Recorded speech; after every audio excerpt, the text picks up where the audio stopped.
He knows the innermost caverns of man's thoughts.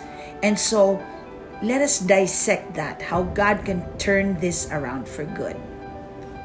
Okay, let me start by sharing with you that I went to Milan January, about the last week.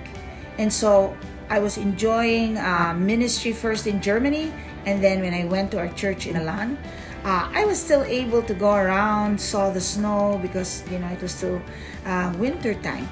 But then in March, when I was supposed to go home, the lockdown came. My flight was canceled, and I felt I was done there. But then the Lord began to speak to me. You're not done. You're not supposed to go home yet, but my flesh was screaming, Cebu. So it was hard to hear from God.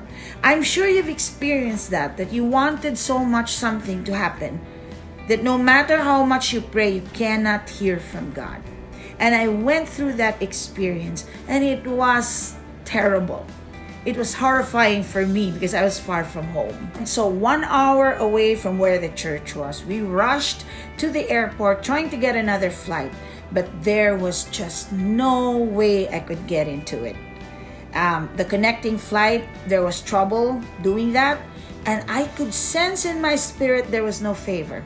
When I went there, I was full of favor.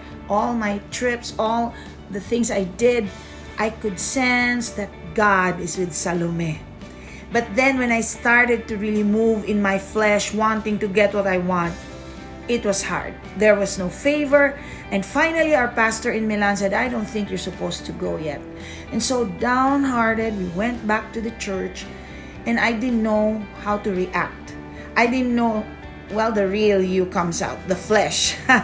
And I'm sure a lot of people, if not all, experienced that at the beginning of the lockdown. So our pastor in Milan started praying, seeking God, and God started telling him, start a prayer movement.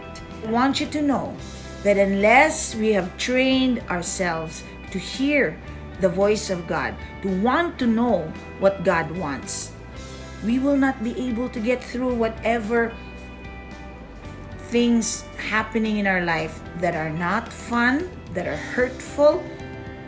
It's hard.